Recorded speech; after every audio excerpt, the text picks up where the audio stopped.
I want to do better this year and reap all the rewards that I can.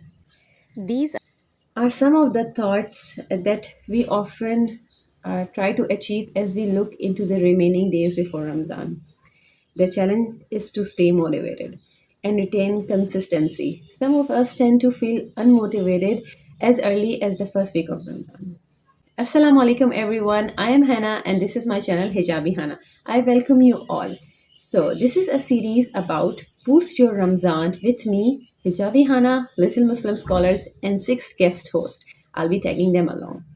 So have you ever gone through that cycle every year and wondered why it is difficult to stay motivated along the way, just to find yourself regretting it in the end? It is nevertheless a good move to want to do something great during Ramadan. However, like any other battle, we have to plan and strategize to enter it fully prepared. There is a saying that it goes, if you fail to plan, you plan to fail. And Rajab is one of the best months to start for preparing for Ramadan. So I'm going to share 8 steps to prepare for Ramadan in the month of Rajab. Let's get started. Let's go. The classical Muslim scholar Ibn Rajab al-Hanbali quoted another scholar, Abu Bakr Al-Warraq, in his book Lataif al-Ma'arif.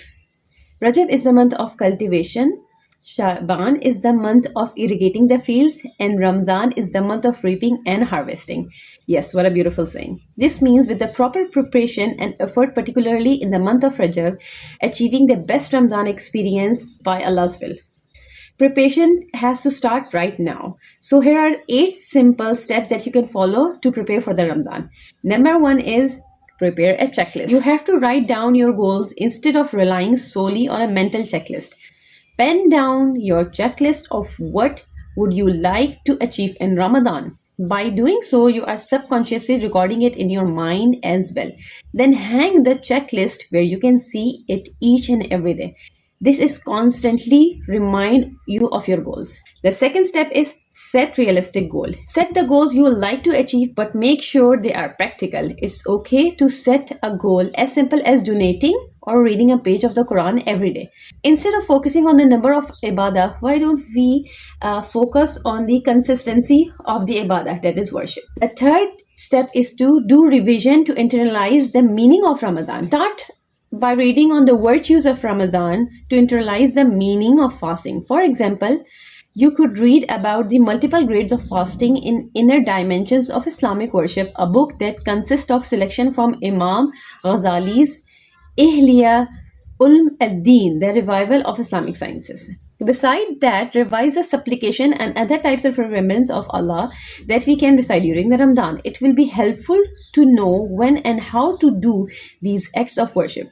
Finally, on Laylatul Qadr, the night of power, it is encouraged to reread different types of sunnah prayers during Qiyamul Layl and reap the great rewards. The fourth one is get the engine running. Yes, you can start with fasting voluntarily, that is either on Monday or Thursday, or on Ayamul Bid, the white days of fasting, being the 13, 14 and 15 of every month, or any 3 days of the month. Also, we can choose in action that we want to do consistently, such as reading verse of the Quran, waking up at the night, even if we manage to pray just 2 rakat of tahajjud just before subha, or giving charity every Friday. Hopefully, this will become a habit not only during Ramadan, but afterwards as well. The fifth step is to prepare for Ramadan in Syaaban. Do the major shopping or spring cleaning before we enter Ramadan, so that we can give our 100% focus to Ramadan. So why not to do them right now? So number 6 is plan your meals and workout. Undoubtedly, for us be able to do these acts of worship, we need a healthy body. The saying goes, a healthy body leads to a healthy mind. Plan your meals so that you will eat moderately and waste less. Plan your workouts activities. Fasting should not be a reason to skip any kind of activities or workout or exercise. Do workouts that focuses on strength instead of cardio. So the 7th step is very important for my beloved sisters. Prepare for the menstruation days. Yes, ladies, don't despair. These days are not for us to feel sad, nor to stop all our deeds. Instead, we can increase worship. There are only few prohibitions during this time. such as fasting, praying, touching the Musaf, the Quran. Beside that, you can still do zikr, give charity, and help prepare sahur, breakfast, and iftar, and of course, giving charity. The eighth one is make constant dua. Yes. It was narrated in Latif al-Ma'arif by Ibn Rajab al-Hanbali that the companions will supplicate for 6 months to allow them to reach Ramadan safely.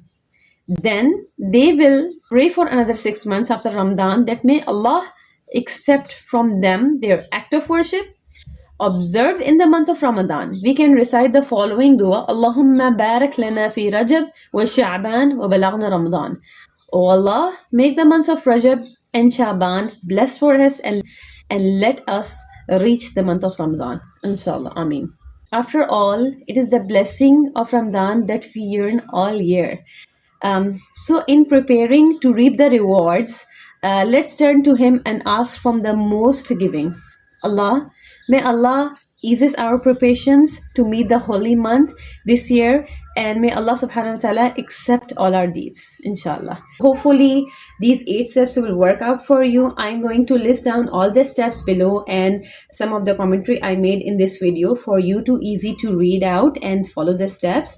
I'm attaching along a checklist that you can download it from my bio if you want, and inshallah ta'ala, hopefully you will benefit from this video. Do like, share, save, and tag a person. It's a sadaqah jariyah. Until next time, take care of yourself, be positive, think positive, and spread the positivity in the world.